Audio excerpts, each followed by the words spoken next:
Hello everybody and welcome to Planet Sky FF, the world where everything revolves around £50,000. We're getting into it. Game time. Ready? We have 3 days, 1 hour and 13 minutes until the overhaul deadline, according to the Sky website, which is open in front of me now. At time of recording. And unfortunately, none of us can lock our teams in till probably Friday night. Yeah. I guess there's still a bit of worry around COVID and injuries from internationals. England still to play tonight and so on and so on.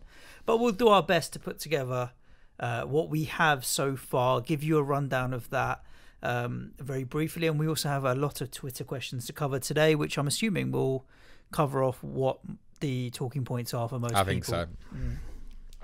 So tell us, how locked in do you feel? 85 to 90%, I would say.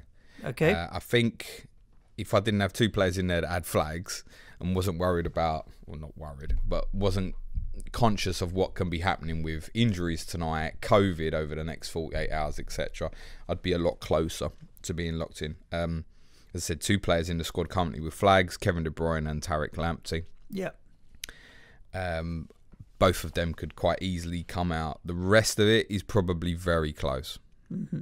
So give us a rundown 1 to 11, and then I'll give you a rundown of where I'm at as well. Gator in goal. Mm-hmm. It's a choice really between him, Patricio and Chris Wood for me. I rule out Emi Martinez because I think there's good options in outfield at Aston Villa. Gator at the moment. Van Dijk, Lamptey and Dallas, the back three. Midfield 4, Kevin De Bruyne, Mikel Antonio, Jack Grealish and Christian Pulisic. Up front, Raul Jimenez, Harry Kane and Heung-min Son. Okay, interesting choice there. Some of the things we spoke about last week you've gone against. Yeah. I'll be interested in your thought process on why and so on and so on. Dallas and Ayling, you don't want to double up? I just feel because there's options, particularly at sort of Brighton defensively, and their fixture run's quite sustainable and decent, it just covers me for a different option. You know, do I think Ayling will outscore Lamptey? Actually, yeah, I probably do. But it's a million saving as well that could be very useful. Of course, yeah. That team, did you leave any in the bank? 0.9 at the moment. And also, run me through your midfield again. De Bruyne, Antonio, Grealish, Pulisic. Yeah. And then Jimenez, Kane and Son. Yep. Son, I'm assuming, is a 4 to 5 week kind of look at it and then maybe move away. Can I be very honest with you? I did look at the idea of Kane, Son and Bale. And literally just... what I decided was... I mean, essentially, that's my only double up at the moment. I'm covered with 10 teams. And I wanted something that was going to differentiate me from a lot of what others are doing. I know there's some are going to go sort of double City or double Liverpool, the double Leeds defensive, as you mentioned. I don't think too many are going to go double Spurs attack. And I just feel like I want to use the advantage in the sense that I can reset to 11 players that I want at the moment. Spurs are the only one of, I'd say, probably the top 10 teams who have a very good 4 fixtures.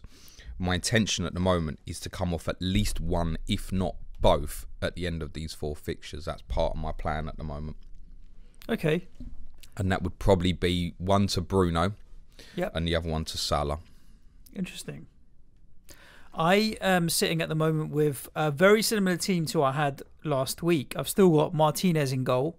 Yep. And I stuck with... I was tempted with your double up of Ayling and Dallas because I think one of the things that came out on the Hub show the other day was about your like 5 points per week from your lower value players is a good return. So who are the more reliable BPS, for want of a FPL phrase, players? And I think Dallas and Ayling have showed that they actually are 5 points a week kind of guys.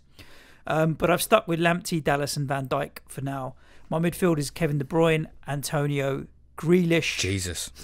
It's the same. And James Rodriguez. Okay. There are a few differences. Yep. Then I've got Kane, Salah and Neil Maupay up top. Yeah, I really like Neil Maupay as a shout, actually. So that leaves me 1.4 in the bank. I've got captaincy options in Kevin De Bruyne, Harry Kane and Mo Salah. I've done what you've done and gone without Bruno Fernandes, which I think a lot of people will think is crazy.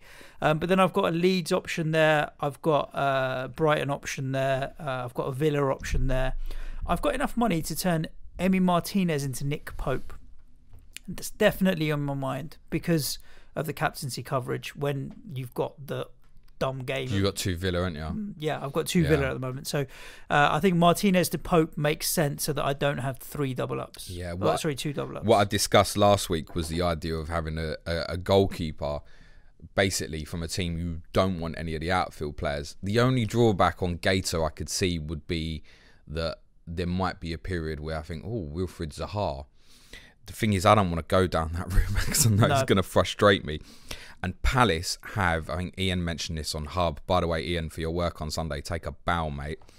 That Palace have got basically the best defensive run up till the end of the year in terms of their fixtures. And goalkeeper's not a position you want to fuck around with. No.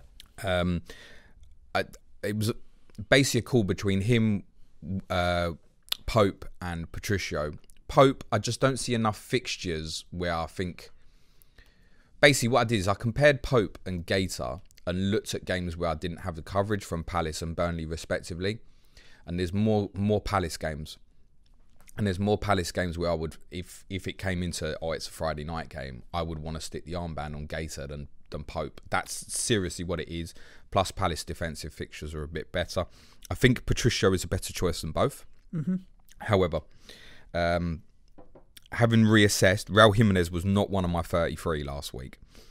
I really think that I should look strongly at the fact that I can captain him for 3 game weeks and then get off and there's gains. And one of them games might even be if Kevin De Bruyne is ruled out at the weekend and confirmed, I can get 3 captaincies of Jimenez and miss 1 game of Kevin De Bruyne. So that's the sort of thing where I can't say that I'm locked in at the moment, for example. Jimenez, my plan with him is to captain him in all 3 of the Wolves games. If I just look at them in isolation, obviously the Leeds game, which player would be most likely to go big? It's him. The Palace Friday night game, it's him. And on the Sunday, the coverage I'd have had at the moment from Southampton, Everton, Arsenal, Leicester, and Wolves against Newcastle on that Sunday would have been Patricio anyway. Now, I know, as Dan Cox correctly pointed out on Hub, and as most of us know anyway, Jimenez is not a player that's ever likely to go big. No, he's not. He's ones. But if Raul Jimenez out of 3 captaincies can get me 2 goals and 1 man of the match, I think that's going to become worth a transfer. And then I'm planned in immediately after that, and it depends the way the game week 8 and 9 fixtures fall, to go to either Calvert-Lewin, Alan Saint-Maximin, or Danny Ings. Right. And it just depends on the way it falls to then give me coverage of one of those 3 teams. I suspect the way I've built it in and planned it in at the moment is for Calvert-Lewin, but I've planned it with Danny Ings as well because Danny Ings is the most expensive of those 3 options. It might even be that a rejiggle means that I bring Neil Maupay in.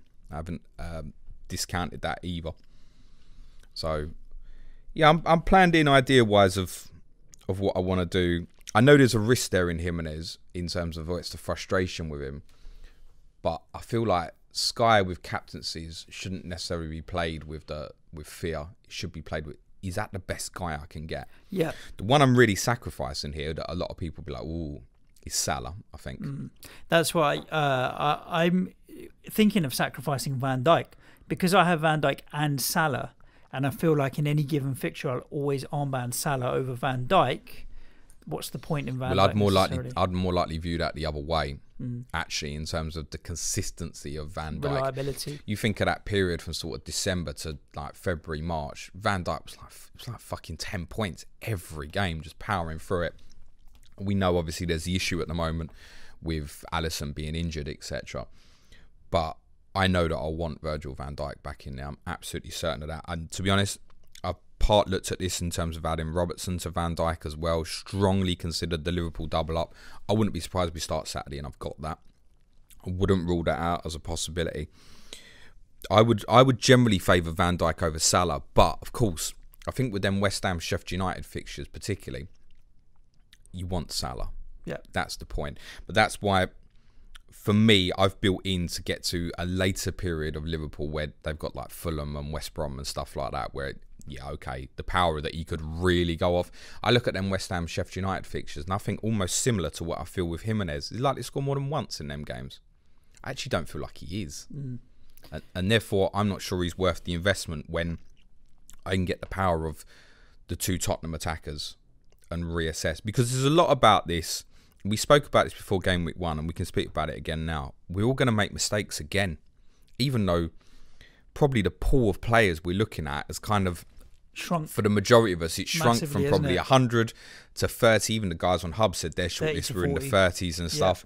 To now, we're probably all at sort of between 15 and 20 maximum in terms of knowing what we're doing. There's going to be mistakes in there. Other players are going to emerge. I mean, Edison Cavani, for example. It might be we're planned in sort of Kane to Bruno or Son to Bruno in game week 9 when United definitely play on the Saturday against West Brom. We know that factually now. It might be that by the time I get there, it's not Bruno. It might be that I want Rashford.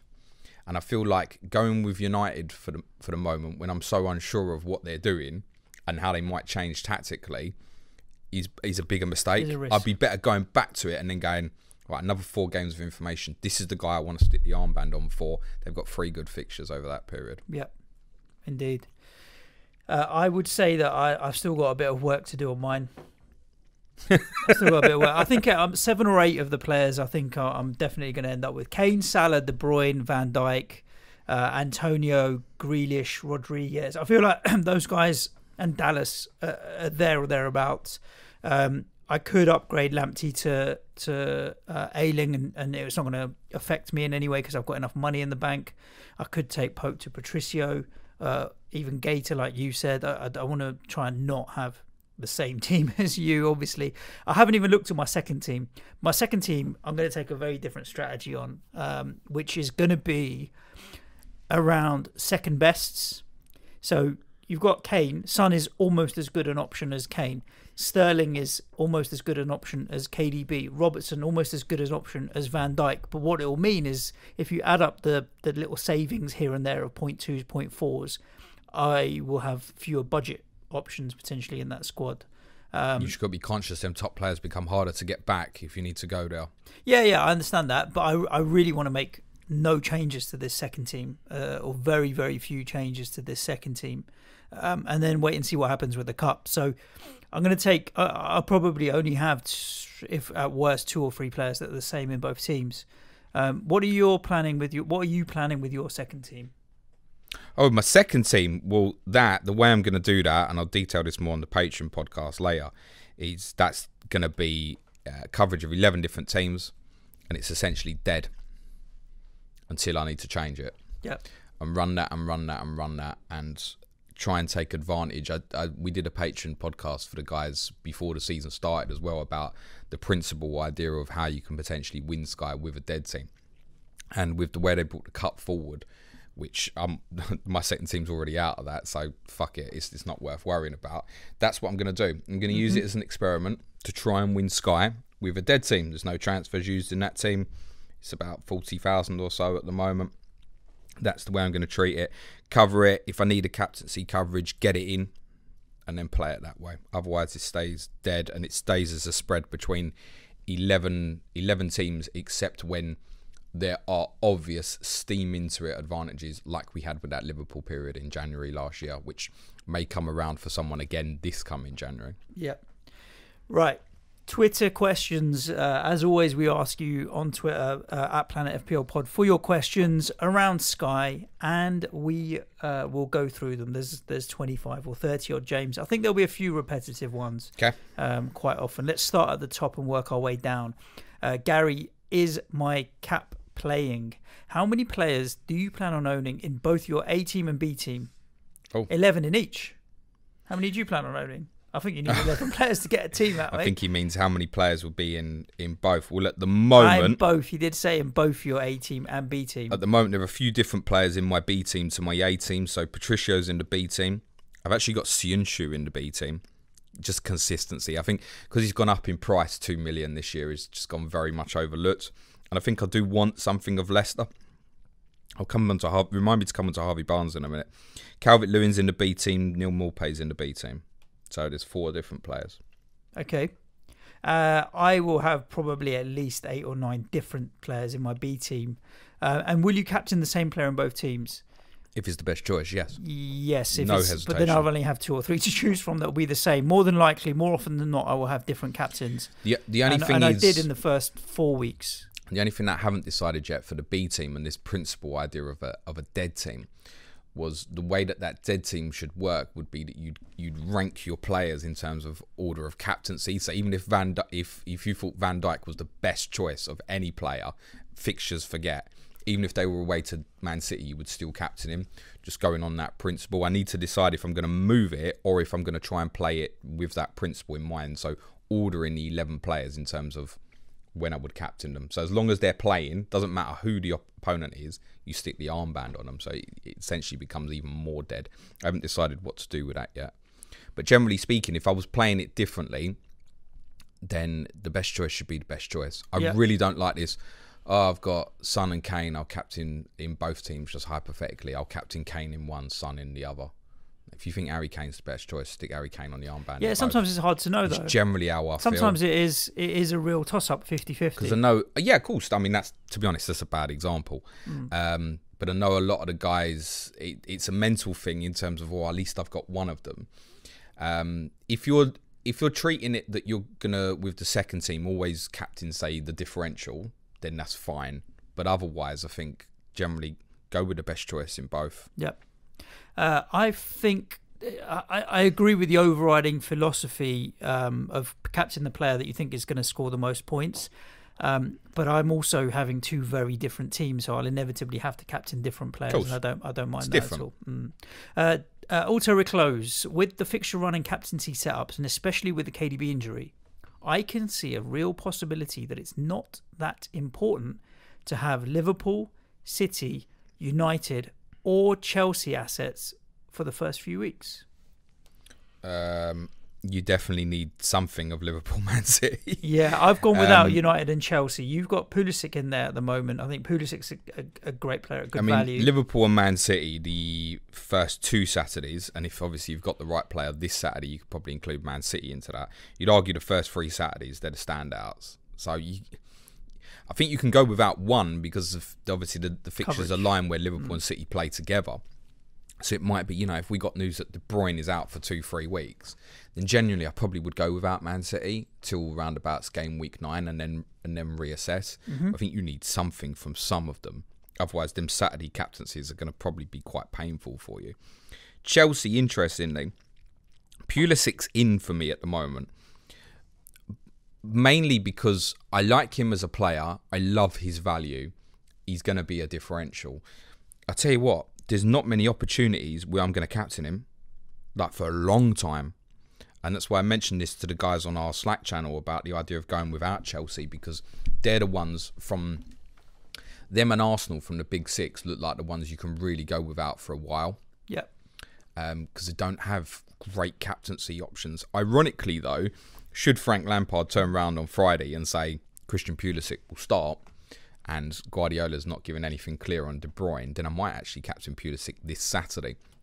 But there's not too many occasions with that. Just what I remember, I mentioned about Harvey Barnes with Leicester.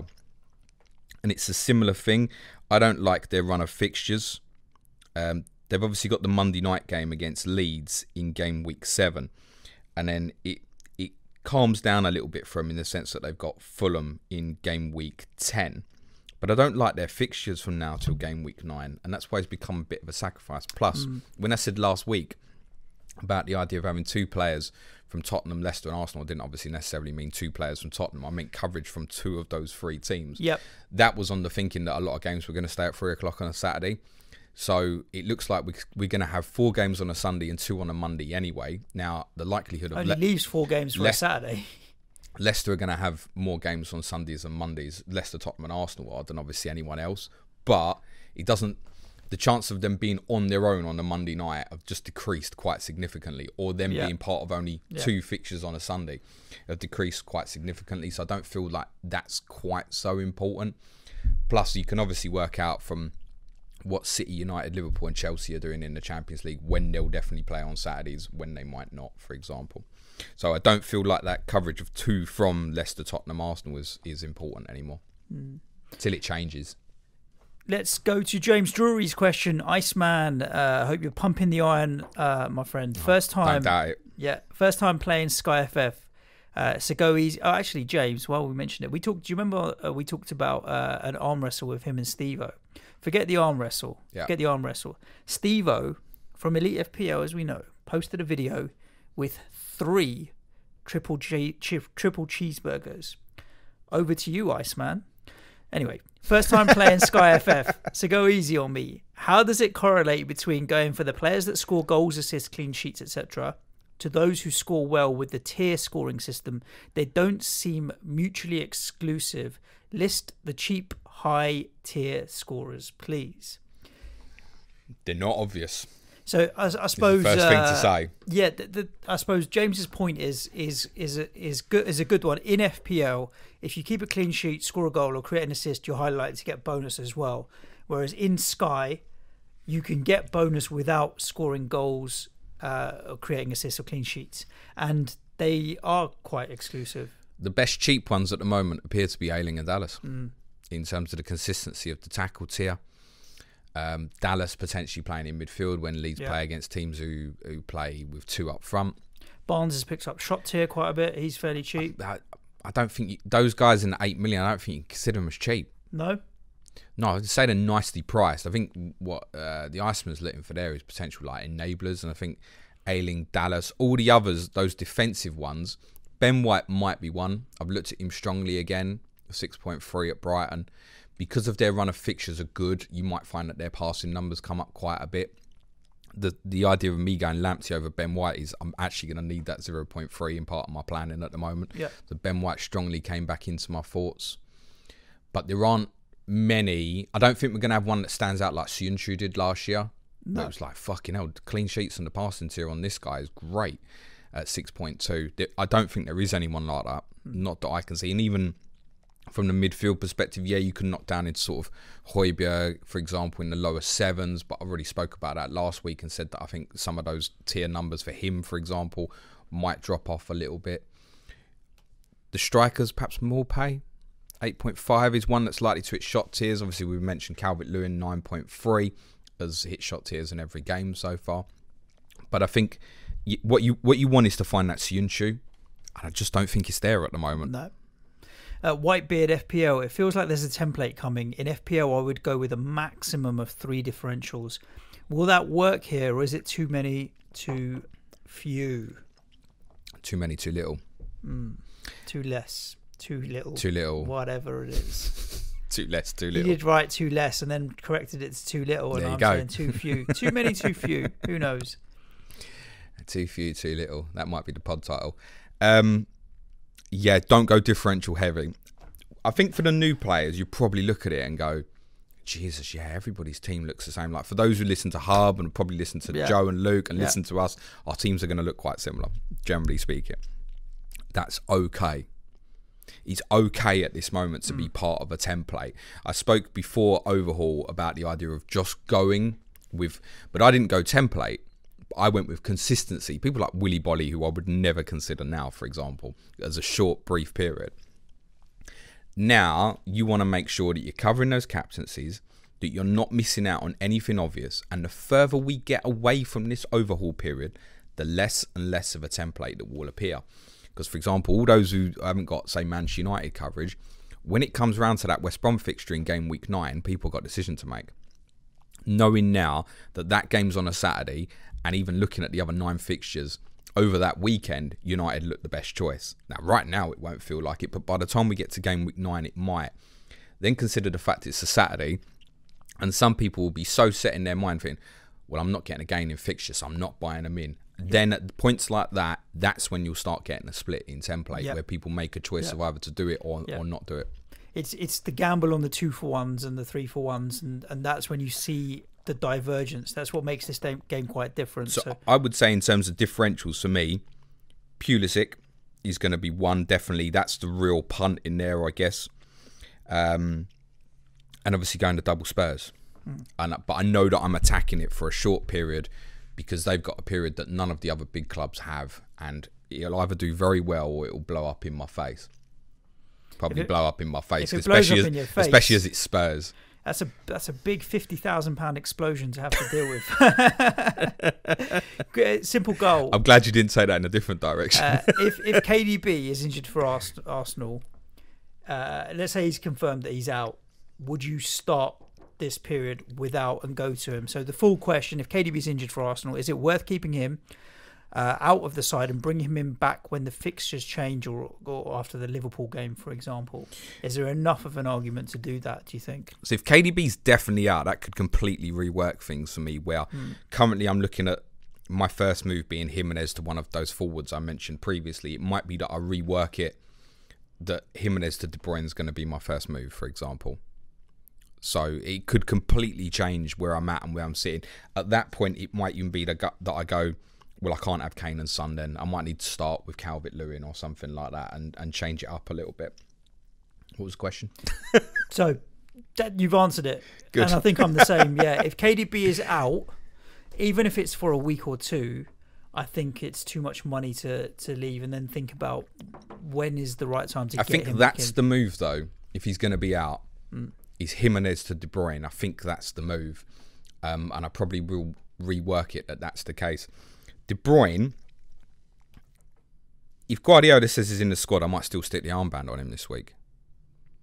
It's probably the most I've ever been indecisive about a Saturday captain when I've sat here on a Wednesday. That's partly because obviously I don't really know what my team is at the moment. Yeah. But this Saturday, I could quite conceivably captain De Bruyne, Van Dijk or Christian Pulisic as it stands.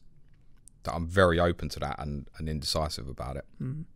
Right, let's go to Rob Pick's question. It's very simple, straightforward. A or B, Dominic Calvert-Lewin or James Rodriguez? You've gone with neither. Calvert-Lewin's the priority for me. I've got James Rodriguez in my team at the moment because of my squad structure. But I asked myself, would I rather have Dominic Calvert-Lewin at 9.4, I think he is, isn't he? 3, over Mopé or Wood or everybody at that 8.5 level that we spoke about last week, versus having James Rodriguez at 8.8 versus I could get Ross Barkley, for example. And I actually think I'd rather have Calvert-Lewin over those guys than have Rodriguez over the others. And I also don't mind both, to be honest with you. Both are going to get returns. Yeah, it's okay. I mean, somebody said I want to go with both. I wouldn't put you off because they're both great options. I would prefer Calvert-Lewin because of those consistency on the shot tiers that we spoke about last week. And so far, Hammers's returns have been in home games against, let's be honest, weak opposition defensively in West Brom and Brighton. And Everton's home fixtures basically up until 2021 are shit. So that would make me lean into Calvert-Lewin at the moment. It's also because of those home fixtures that I'm not desperate to have one at the moment. I'm pretty sure 98% of the people listening will have an Everton player in their squad. Have you got one or not? Hammers. Yeah, Hammers, yeah. Moment. And that could easily be DCL before the final. The other thing with Calvert-Lewin for myself is I've got 4 in midfield at the moment. How many you got? 4. 4. Is knowing that I haven't got Bruno Fernandes, I haven't got Harvey Barnes. There are other people in that area that might become very interesting for me. And I think I've probably got more interest in midfielders that I don't have than forwards I don't have. Does that make sense? Yeah. That's what I agree with that mindset. Yeah. I'm part conscious that I might need to move to that midfield area. And if it was a choice of James or Calvert-Lewin, I'd be better off starting with Calvert-Lewin and then looking to add the midfielder rather than the other way round. That would be my personal viewpoint on that. But both are great picks. I wouldn't put you off either. Yep. Clean sheet wipeout. Matt says, which teams do you think we should be targeting consistently for captaincy over the next period, and which can we go without, perhaps?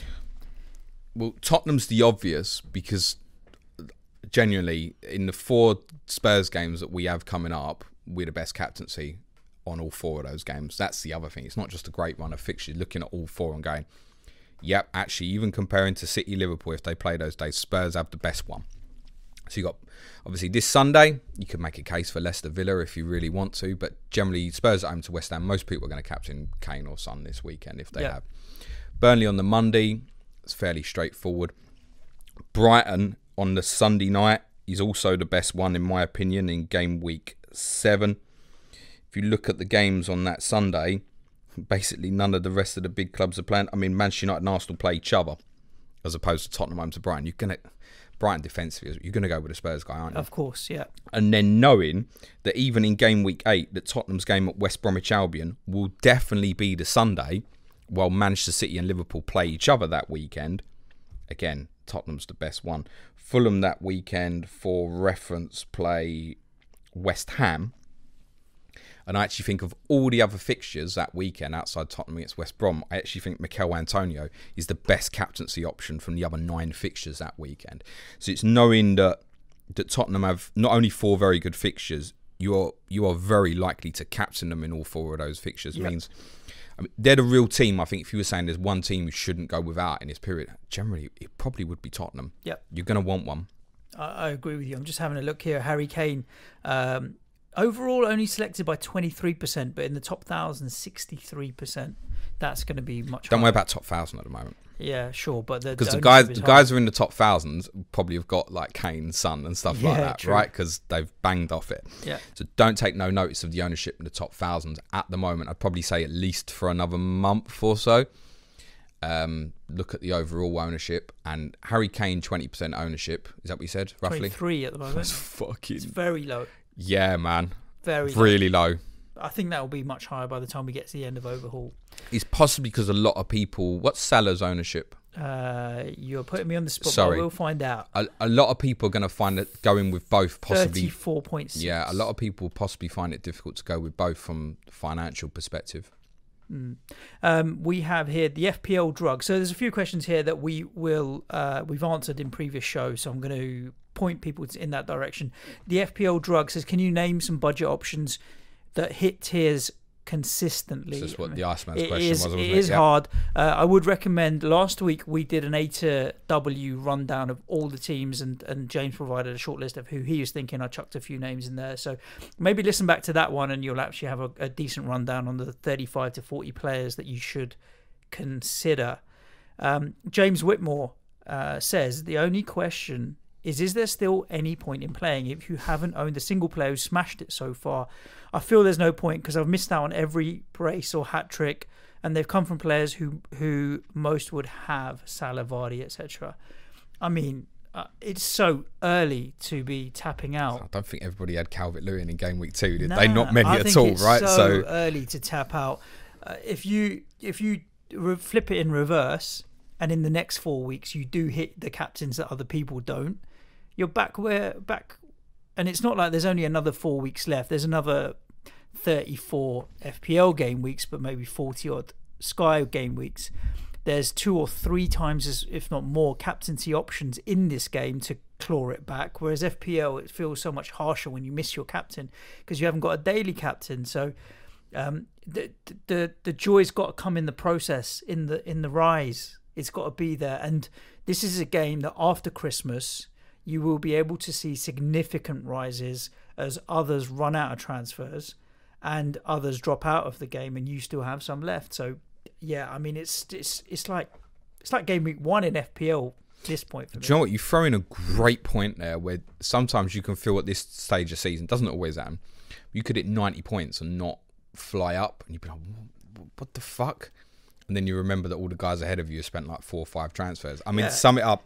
It's the equivalent of like everybody in the top 10k in FPL has used bench boost and triple captain in the first couple of game weeks. You don't know if they have or haven't. The average transfers in the top 10 currently that are left, I believe was released this Dan Koch, 24.8, I think. Yeah, it was in the 20s for sure. Right, but you think we've had 4 game weeks, right? You're allowed 5 transfers a week. So in between each of those game weeks, 5 transfers makes 15.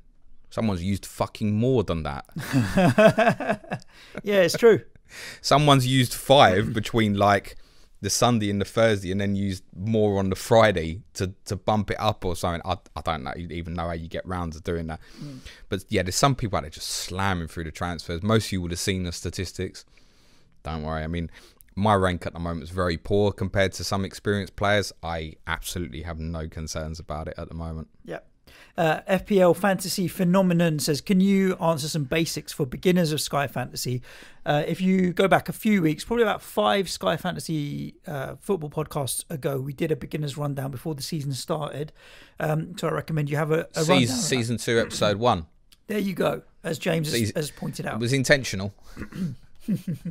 It'll be a good rundown on how the game works for you there. M-RY.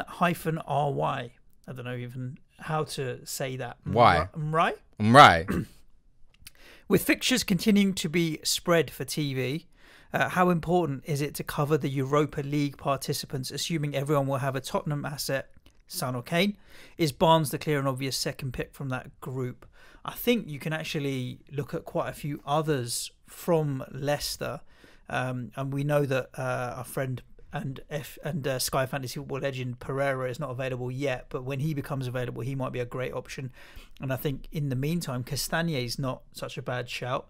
Harvey Barnes is also a good shout, and why look away from Jamie Vardy? Like, if you're going to go without Salah, for example, because Van Dijk's going to give you the consistency, you surely have enough money to get the main man in, and Vardy could be a decent shout, especially because he's on pens. Remember, he's on pens. Do you remember what pens are? Listen, we want a penalty taker. We're over that now, aren't we? Probably. Flavour of the month last month. The time to come back for Leicester, I think personally, to answer the question, no, it's not as important as I thought it would be this time last week. Game week 10, they play Fulham, Sheffield United, Brighton's their next three. And it might be you want to steam into that. The flip is after that, it's Everton, Tottenham and Manchester United are the three that follow that. And that, obviously, they've got Villa at home this weekend when most people are going to capture the Tottenham player. And then the fixtures after that are Arsenal, Leeds, Wolves, Liverpool. And then I've reassessed that and gone, James, just remove the fact that Leeds-Leicester game is televised and you would captain Harvey Barnes. Do you actually really want him in them other fixtures at the moment? And looking at it and going, no, not really. So again, it's a little bit like where I'm thinking with United at the moment. Come back and view it. It might even be that Soyuncu's smashing these passing tiers again, and he proves that he's worth it at 8.3, which is basically similar price to Harvey Barnes, right? So there's the choice. Or it might be you think, shit, I'm going to captain Vardy in 2 of them 3.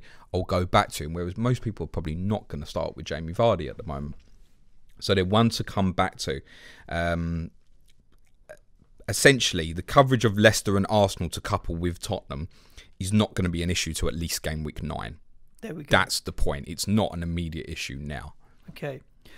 David says, and it's at a pale red dot, can you overthink the planning? You could get a player in for one possible captain in November and miss out on a hunch you've had between now and then.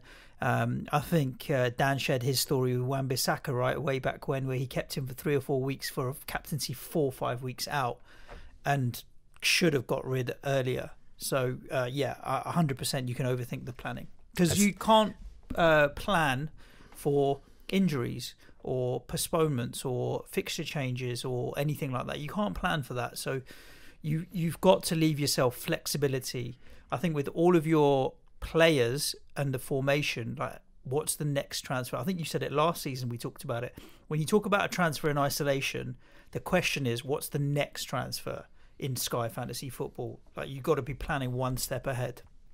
There's only so much planning you can do at the moment, right? Because these TV fixtures, obviously, a lot of you will have seen, obviously, Hub from the weekend. Ian's gone through a prediction plan of what he thinks what games can go well. And it's very good. I've done it differently in terms of I've worked out every possibility myself of what game can be played on what day and looked at best possibilities from there. I'm planned in at the moment 4 transfers up until 2021. Which I'm happy to say are the Jimenez move that I suggested, Salah and Bruyne coming in, possibly Harvey Barnes around about game week 10. The 5th would potentially be, if I don't keep a Tottenham asset, Tottenham player in game week 16. That's as far as I've looked.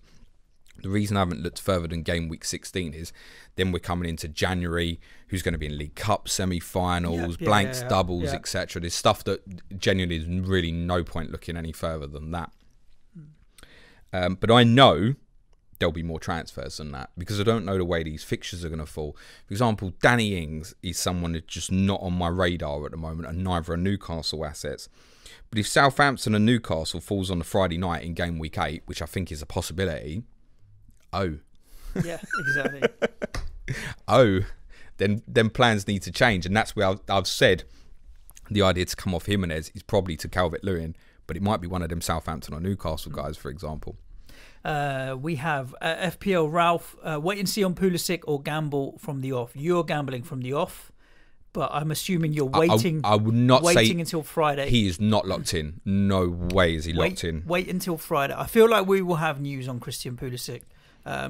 Frank will at least let us know that he'll be in the squad and available or whatever. If he's fit and in the squad and available, then I think he's worth gambling from. What I've decided with Chelsea, and I've kind of grouped him and Harvey Barnes together a little bit in my thinking at the moment.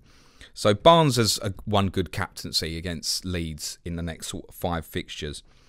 Pulisic probably doesn't have any, other than if I choose to use him this weekend. That's in spite of having Burnley, Sheffield United, Newcastle in game week 7 to 9. Pulisic is not going to be the best option in any of them fixtures, I don't believe, from a captaincy perspective. But that's the point.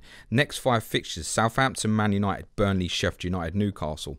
We can get over obsessed with captaincy, can't we? That's a very good run of fixtures. Yeah, he could go off as a differential straight away.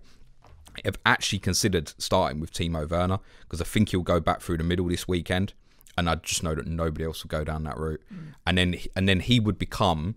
I would actually say, if you said who's the best captaincy shout this Saturday, I would say it's Timo Werner.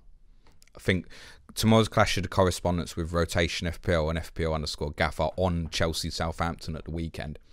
And if you haven't got any Chelsea players for this, I'd recommend giving it a listen. We've already recorded it. And Werner genuinely could go off this weekend. I think he might be the best captaincy option in FPL as well, having considered it more. So I haven't even ruled out completely rejigging. It might be that I go, right, I'm going to go Son. I'm going to get Werner in now. I'm going to captain him. I haven't ruled that out, whereas he never would have been on my radar. The problem with Werner is I definitely don't want that value sitting around beyond the captaincy, where I'm not going to captain him in further game weeks. Of course. And that's why the saving of Pulisic at great value really, really appeals. Pulisic's 5 fixtures over Barnes' 5 fixtures are brilliant. And then that's when it really looks better for Leicester for a short period. And Chelsea walk into Tottenham, Leeds, Everton, Wolves, which is, it's not awful, but it gets a little bit harder. And it might be that's an easy move. Barnes cheaper in value than Pulisic as well. A couple more questions here, James, before we wrap up this episode. So many people asking very similar questions around James, DCL, planning, should you, shouldn't you, should you keep transfers, etc., etc. I think we've covered a lot of that.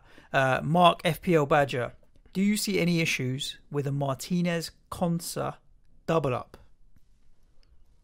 Yeah, it's a waste. I'm afraid, in my opinion, it's a waste unless you think genuinely that Aston Villa are going to be one of the best defensive teams in the league this year. That's a waste. Now, if Villa do prove to be one of, let's say, even the top 5 or 6 teams defensively, then you're going to do very, very well out of it. Do you really think that? Just reflecting on Villa's games and going, okay, yeah, clean sheet against Sheffield United, 10 men, whoopee-doo. Clean sheet at Fulham, awful, whoopee-doo. The Liverpool game, mad. We don't actually know what's coming up. I do think a Villa player is important. They have a brilliant run of fixtures. There's 3 clubs who really look like they're in the clear from a fixture perspective for a long period. I think that's Villa, Brighton, and the other one's Palace. Whereas everyone else is, like Southampton's an awkward one. They don't go more than 4 games without playing one of the so-called Big 6. So you never feel like, oh, you've got that sustainable run of great games for Danny Ings, for example. But he's never going to be far off your radar. I don't suppose there's anybody listening to this right now is actually going, oh yeah, I'm going to start with Danny Ings, especially with Chelsea in the first week as well. But generally, like I said, if that Southampton-Newcastle fixture falls nicely, we'll all be sitting here talking about him in 3 weeks. Yep. Ian Parrin at Planet Sky, who does some really good spreadsheets as well. As a fixtures manager, we've answered this, but I'll just read the question out for the benefit of our pod listeners. How many planned moves, not taking into account form, injury, etc., have you got projected over the next 6 to 7 game weeks? You said 4. Yeah, because I'm looking, I've got nothing planned in from basically 10 to 16. So I think probably 3 to 4. I don't really want to use that many, but I think we probably need to view Sky a little bit differently to what we have done in the past, in terms of we can't plan ahead and really see those 3-for-1s and stuff like that, unless it becomes like the case where De Bruyne's out, for example. Okay, yeah, I can get him and there's 3-for-1 on him now. It's really hard to plan ahead and be able to see those. So I think this year we need to adjust a little bit more and look at fixture swings. And the perfect case of that will be to see what happens, like I said, when we get to that Man United and West Brom fixture in game week 9. And you'll see a lot of the experienced Sky guys will be going, I'm not getting the advantage on the fixture here. I don't know what to do. But the chances are it will come round and they'll be the best option. And it might be that this year it's better to play it slightly differently and just take do you know what? They've got 3 better fixtures coming up now. I'm going to do it and not take the advantage in games, as much as we would always recommend take the advantage on games, right? Yeah. That might be a perfect case to view in 4 or 5 weeks' time what people do. And he also asks at the end, does Suj have a different strategy? I do, Ian. I do. Looking straight down the barrel of the camera. But I'm not going to reveal my strategy, James. My Sky Fantasy Football Scared strategy that people are going to copy it. Is the same as Donald Trump's healthcare strategy for America. I have it. Fucking hell. It's secret.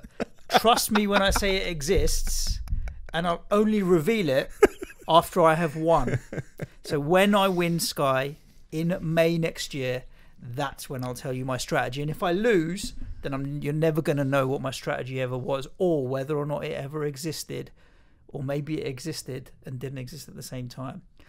The answer to the question is I don't have a strategy at the moment. I am much more fluid with my thinking in terms of, obviously I want to pick up my strategies. I want to pick up 2-for-1s, 3-for-1s, but I'm happy to do it 2 weeks out or 3 weeks out. I don't need to worry about it 8 weeks out. Cool. There we go. Sky Fantasy Football Managers, as always. Good luck with your overhaul planning. It's now probably 3 hours, 3 days and 1 hour to go. Do you know your captains for this weekend? I do not. Who are you captaining? I'll just copy yours. At the moment, I've got Salah on the Saturday. As I said, genuinely, Saturday at the moment could be, for me, it might, to be honest, if I end up getting Salah in, which I won't rule out at the moment, then it could be. But I think Van Dijk, De Bruyne or Pulisic. If I get a strong idea from Pulisic, I might go with him. Sunday, I will go for Harry Kane over Heung-min Son. Monday will be Raul Jimenez as we stand. Salah for me. I really, really, really, really don't want to have captain Harry Kane on Sunday, and so I may put the armband on Grealish. I might have to just put the armband on Harry Kane and just not log into my Sky team and worry about it. And on the Monday night at the moment, it's Dallas actually is going to be the one. That it's fine, by the way. It's absolutely fine to go down that route. Just to throw the curveballs, I do think genuinely best captaincy choice for this Saturday is Timo Werner, and I think the best choice on Monday might be Nick Pope. Sky Fantasy Football Managers, thank you for tuning in. If you need more Sky content, we do produce some extra time Sky Fantasy Football podcast for our patrons, as well as a load of FPL content as well. Patreon.com/Planet FPL. You'll find all the information there. Other than that, I think we're up to tier 2, tier 3 in so many places in the government's COVID lockdown. You say tier 2 and tier 3. People are going, no, Suj, it's only tier 1 and tier 2. There's no tier 3. They're copying the Sky Fantasy Football naming now. So stay safe where you are, please, guys. Ciao for now. Good luck, everybody. Cue music, please, man, child.